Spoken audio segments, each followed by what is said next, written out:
नमस्कार दोस्तों, मैं इसके सर आपका सेंटर ऑफ एजुकेशन के यूट्यूब चैनल पे स्वागत करता हूं। हम लोग आज देखेंगे रेशियो अनुपात में दो कॉन्सेप्ट। उसमें एक कॉन्सेप्ट जो देखेंगे वो मैथ का कॉन्सेप्ट होगा और इसे देखने के लिए आपको है ना आपको दो कॉन्सेप्ट सिखाते हैं प्रोपोर्शन का। तो चलिए समय नहीं बर्बाद करते हुए आगे की ओर बढ़ते हैं। चलिए स्टार्ट करते हैं। सबसे पहला कॉन्सेप्ट क्या है? तो एक कॉन्सेप्ट आपका ये सिखाएंगे कि अगर हम ये पहला ए अनुपात बी का प्रोपोर्शन सी अनुपात बी दिया रहे, यानी कि चार जो दिया रहे ए बी सी डी, उसमें से बोल रहा है ए और बी का जो रेशियो होगा प्रोपोर्शनल होगा, बराबर होगा सी और डी का। इसका मतलब क्या होता है? इसका मतलब होता है कि ए बटा बी बराबर सी बटा डी। इस करिएगा, इसका क्या मतलब होता है? सी बटा डी। इसका मतलब होता है जो संबंध ए का बी के साथ है वही संबंध सी का डी के साथ है। तो इस कंडीशन जो होता है, इस कंडीशन में क्या होता है, तीन नंबर दिया रहता, तीन नंबर दिया रहेगा तो एक पूछेगा और एक पूछेगा। यही कहानी। तीन नंबर दिया रहेगा, एक पूछेगा, तो हम यूज करेंगे ए रेशियो बी है ना, प्रोपोर्शनल सी रेशियो डी, मतलब ए बटा बी बराबर सी बटा डी यूज करेंगे। एक पहला आपका यही है, पहला कॉन्सेप्ट यही है। फर्स्ट कॉन्सेप्ट कहेंगे अगर तीन नंबर दिया रहेगा और एक नंबर पूछेगा तो कॉन्सेप्ट नंबर लगेगा ए बटा बी बराबर सी बटा डी। लेकिन अगर कहीं ऐसा नहीं दिख गया बी रेशियो सी, तो क्या होगा? इसमें इसका मतलब होता है ए बटा बी बराबर सी बी बटा। अब ये कंडीशन कहाँ यूज होगा? ये कंडीशन यूज होगा दो नंबर है ना, दो नंबर दिया रहेगा, दो नंबर दिया रहेगा और एक पूछेगा, दो नंबर दिया रहेगा और एक पूछेगा, दो नंबर दिया रहेगा एक पूछेगा, तो ये यूज करेंगे। और अगर तीन दिया रहेगा और एक पूछेगा तो ये यूज करेंगे। इसी को शॉर्ट कट में लिखते हैं बी स्क्वायर बराबर ए। इसी को शॉर्ट कट में करते हैं। अब इसको बारी बारी से अगर हम समझने की कोशिश करें, तो इसको बारी बारी से अगर आप समझने की कोशिश करते हैं तो क्या आता है? तो इसी को कहते हैं फर्स्ट प्रोपोर्शन, इसको कहते हैं सेकेंड, इसको कहते हैं थर्ड और इसको बोलते हैं फोर्थ। इसको बोलते हैं फर्स्ट सेकेंड थर्ड फोर्थ। लेकिन इस कंडीशन में क्या होता है? ये होता है फर्स्ट, ये होता है थर्ड और पहला और तीसरा के बीच में जो रह जाता है उसको कहते हैं मीन, मतलब मान।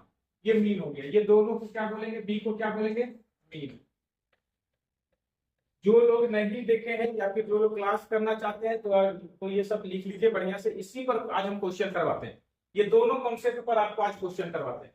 तो हम फिर से बता दे रहे हैं कि इसका कॉन्सेप्ट क्या है। ए और बी का जो रेशियो है, यानी ए का संबंध जो बी से है, सी का संबंध वही डी से है। ए का संबंध जो बी से है वही संबंध बी का सी से है। ये बात ध्यान रहेगा। चलिए तो इस पर एक क्वेश्चन करते हैं। कहता है 6 12 14 5 प्रथम समानुपात बोलिए। प्रथम मतलब अब देखिए तीन दिया हुआ है तो 1 2 3 4, ये इसमें से तीन दिया और पहला पूछ रहा है, पहला पूछ रहा है मतलब ये पूछ रहा है, ये पूछ रहा है दिया हुआ क्या है? 6 12 24। अब हम इसी में आपको बताए थे कि जो संबंध इन दोनों के बीच का होगा वही संबंध इन दोनों के बीच का होगा। बीच में ये क्या आ जाएगा? रेशियो। दूसरा तरीका, यहां से एक तरीका आप ऐसे सोच सकते हैं कि जो संबंध इन दोनों के बीच का है, यानी इससे कितना गुना है? 2 गुना। तो इसका भी ये 2 गुना होना चाहिए, इसका भी ये 2 गुना होना चाहिए, मतलब यहाँ पर आना चाहिए 3। तो हमारा आंसर क्या आ जाएगा? 3। आप ऐसे भी सोच के बना सकते हैं कि इसका ये दोनों बीच कैसा संबंध है, तो ये इसका 2 गुना है तो इसका ये 2 गुना होगा, तो आपका आंसर आ जाएगा। दूसरा तरीका और सोच सकते हैं कैसे? तो आप ये सोच सकते हैं कि पहला पूछ रहा है, यानी ये पूछ रहा है बी का मान सेकेंड वाला हो जाएगा, बराबर में सी का मान 12 दिया हुआ है और ये 24। ये फिर से कटाएंगे तो 6 चौका 24 होता है और 4 से कटाएंगे तो 3। आप ये भी सोच सकते हैं, ये भी एक तरीका है। तो आप ये कॉन्सेप्ट से ही आपको सोचने का अलग अलग तरीका आता है। और जो कि एग्जाम में पूछता है तो आपको ये देखते ही आंसर करने के लिए आना चाहिए इन सब क्वेश्चन का, क्योंकि ये बेसिक क्वेश्चन रहता है। ठीक है, तो बेसिक क्वेश्चन को हम लोग को बनाने के लिए आना चाहिए। तो ये बेसिक क्वेश्चन था। पहला तरीका क्या था कि आप रेशियो में बता सकते थे कि इसका इसके साथ क्या संबंध है, वही संबंध इसका इसके साथ है। और अगर ये दो ऐसे करके बनाएंगे तो ये कट जाएगा, संबंध भी इससे पता चल जाएगा। 3 आंसर हो जाएगा। इसी का एक अगला क्वेश्चन कह रहा है फिर से 3 दिया हुआ है और चौथा पूछ रहा है, कहने का मतलब चौथा कौन पूछ रहा है। तो अगर हम एक तरीके से बात करें तो यहाँ पर देखिए 1 2 3 4 पूछ किसका रहा है, ये वाला पूछ रहा है, बी नंबर पूछ रहा है, दिया हुआ कौन है तो 28 4 5, 28 4 5। अब देखिए ये दोनों के बीच का संबंध और ये दोनों के बीच का संबंध मुझे समझ में नहीं आ रहा, तो आप ऐसे भी सोच सकते हैं कि इसका जो है इसके साथ जो संबंध होगा, इसका जो है इसके साथ संबंध, ये किसका कितना गुना है, कितना गुना है तो ये 7 गुना है। इसी तरह से इसका भी ये 7 गुना होगा, ये गुना 7 है तो ये भी गुना 7 होगा, तो 7 25 35 आंसर होना चाहिए। क्या होना चाहिए 7 25 35। अगर ऐसे समझ में आ रहा है, एक तो आता है कि इसका ये कितना गुना है, मतलब ये दोनों के बीच का जो संबंध होगा वही ये दोनों के बीच का संबंध होगा। दूसरा आप ऐसे भी कर सकते हैं, इन दोनों के बीच का जो संबंध होगा वही संबंध इन दोनों के बीच का होगा। नहीं समझ में आया तो दूसरा तरीका आपको हम बताए थे कि पहले बी पूछ रहा है 4 दिया हुआ है, इसका मतलब ए दिया हुआ है शुरू वाला, बी पूछ रहा है सी का मान 4 है, ये 5 है, ये कैंसिल करा लीजिए, कह रहा है 7 चौका 28 7 25 35। देखिए दोनों कंडीशन में 35 आपका आंसर आया। तो कंडीशन को समझते हुए आप क्वेश्चन को सोल्व करेंगे, अगर ऐसे सोल्व करते हैं तो भी इजी है, ऐसे सोल्व करते हैं तो भी इजी है, आपका टाइम बचेगा ही बचेगा। चलिए नेक्स्ट एक प्रश्न है, कह रहा है इस बार तृतीय अनुपात पूछ रहा है, तृतीय मतलब सी पूछ रहा है, तो सी पूछ रहा है 1 2 3 4, यानी सी पूछ रहा है तो शुरुआत में 9 दिया है, फिर 7 का दिया है, जो बच गया 32 करा जाएगा। अब बताइए ये दोनों के बीच का जो संबंध होगा वही ये दोनों के बीच का संबंध होगा, नहीं पता चल रहा है तो हम ये कह सकते हैं जो संबंध इसका इसके साथ है, इसका क्या संबंध है, गुना 2 का, 7 गुना 14, तो इसी तरह से 9 गुना 18 आना चाहिए, गुना 2 होना चाहिए, तो इसका मान आ जाना चाहिए 18। आप ऐसे बना सकते हैं, दूसरा तरीका आप ऐसे भी सोच सकते हैं कि 9/7 बराबर C/14, ये भी देखिए कट जाएगा, ये 2 बार में 7 9 गुना 18 आंसर आ गया। तो आपका दोनों तरीका सक्षम है आप बनाने में, दोनों तरीके से सक्षम है। इसमें है कि आप देखते ही आंसर करेंगे और ये तरीका आपका बहुत ही अच्छा है। अब देखिए सारा क्वेश्चन ये इससे लेवल में ही पूछा हुआ है 24। अब यहाँ पर देखिए एक और क्वेश्चन चतुर्थ अनुपात पूछ रहा है, चतुर्थ अनुपात याद नहीं रखना कि क्या होगा, बस भाई 1 2 3 4 चतुर्थ पूछ रहा है, मतलब डी पूछ रहा है आपसे, और जो दिया हुआ है 4 9 16। अब देखिए इसका इसके साथ तो संबंध नहीं पता चल रहा है, तो देखिए इसके साथ क्या संबंध है, इसका गुण 4 गुना है, तो सेम कहानी इसका भी ये 4 गुना आएगा, 4 गुना करेंगे तो 9 चौका 36 आंसर होगा। देख रहे हैं कितना आसानी से बन रहा है, कितना इजी से हम कर पा रहे हैं। दूसरा तरीका आप यूज करते हैं तो क्या लिखेंगे 4/9 बराबर 16/2, ये पूछ रहा है, 4 से कट गया और डी का मान जो आ जाएगा 9 गुना 4 9 चौका 36, यही आपका आंसर। तो आप ऐसे भी बना सकते हैं, ऐसे भी बना सकते हैं, कहीं कोई दिक्कत है नहीं।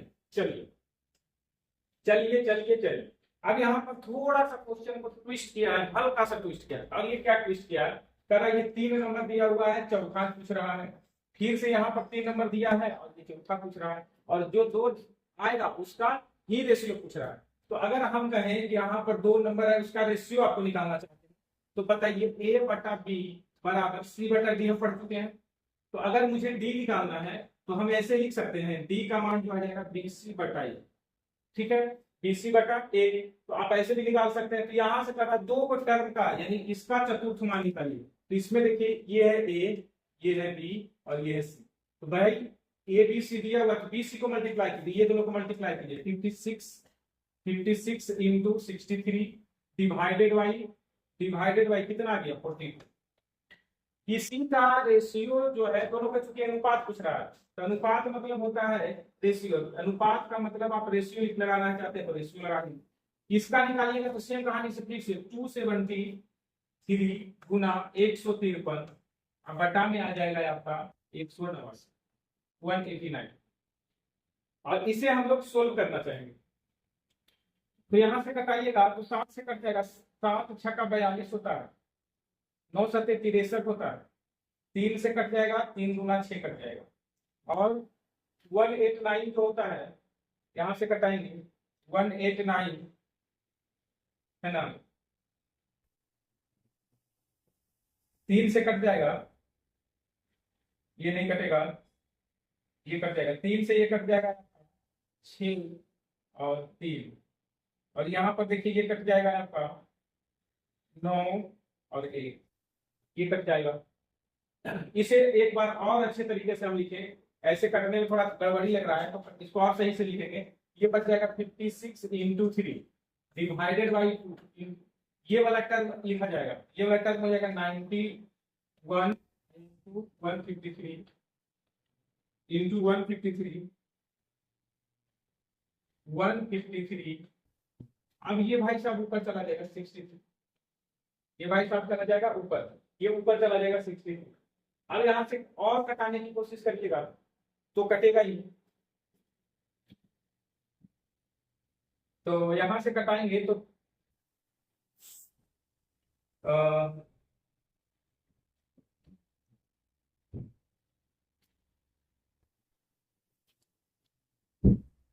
तो इसको कटाएंगे 13×91 तो ये कट जाएगा 9×63। और देखिए क्या कट रहा है, और कुछ कट रहा है या नहीं कट रहा, यहां से कट रहा है 28×53, और कट रहा है या नहीं कट रहा, नहीं कट रहा। चलिए गुना कर लेते हैं, अगर कट नहीं रहा है तो यहाँ से 5 से 3 से कट जाएगा, ये कट जाएगा 5 और 1 51। अब मल्टीप्लाई कर दीजिए, आंसर आ जाना चाहिए। चलिए मल्टीप्लाई कर दे रहे हैं, एक बार और कटा लीजिए, ये कट जा रहा है 3 बार से, ये कट जा रहा है 7 यहाँ पर अब एक भी नहीं कटने वाला है। 28 84, देखिए इसका आंसर आ रहा है 84 है, 28 84 84। अब इसको मल्टीप्लाई करेंगे 7 21 तो 221। देखिए ऑप्शन नंबर आपका कौन सा आ गया, डी नंबर।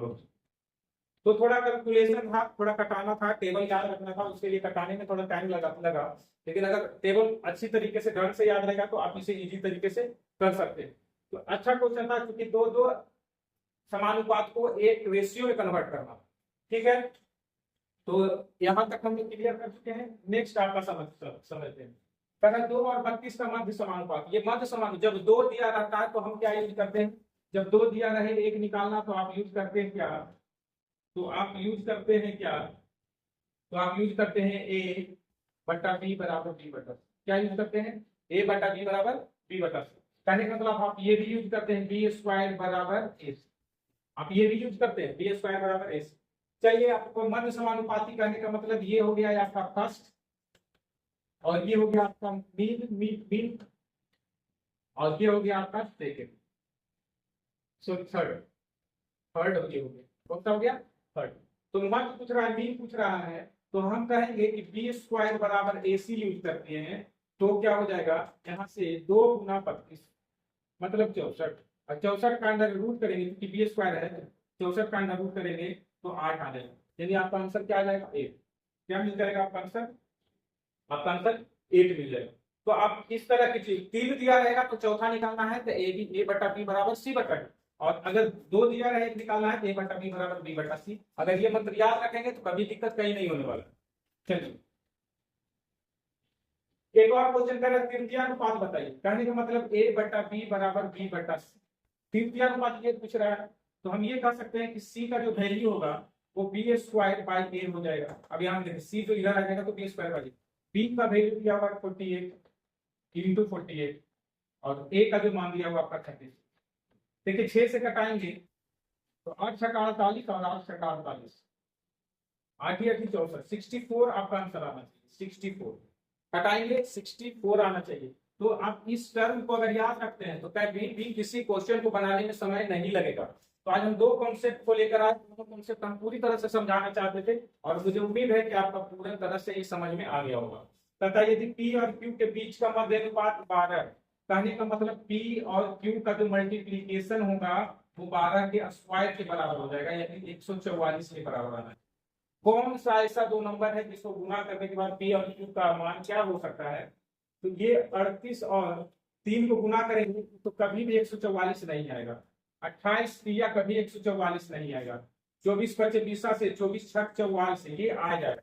लेकिन अगर हम इसे मल्टीप्लाई करेंगे तो बहुत ज्यादा आएगा, ये भी नहीं होगा। तो एक ही ऑप्शन आपके पास दिख रहा है, वो है क्या, 24 और 6। तो यहाँ से एक का मान 24 हो जाएगा, दूसरा का मान 6 आ जाएगा।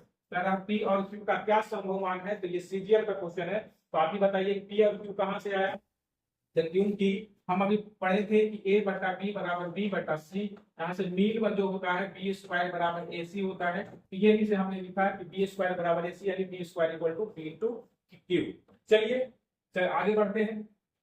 एक और क्वेश्चन लिखा है, ये तरीका दे दिया है और आपसे पूछ रहा है x का मान 0 से बड़ा होगा, तो आप बता दीजिए एक्स स्क्वायर का जो वैल्यू होगा 289 और ये पॉइंट है गुना 361, यही होगा, यही होगा।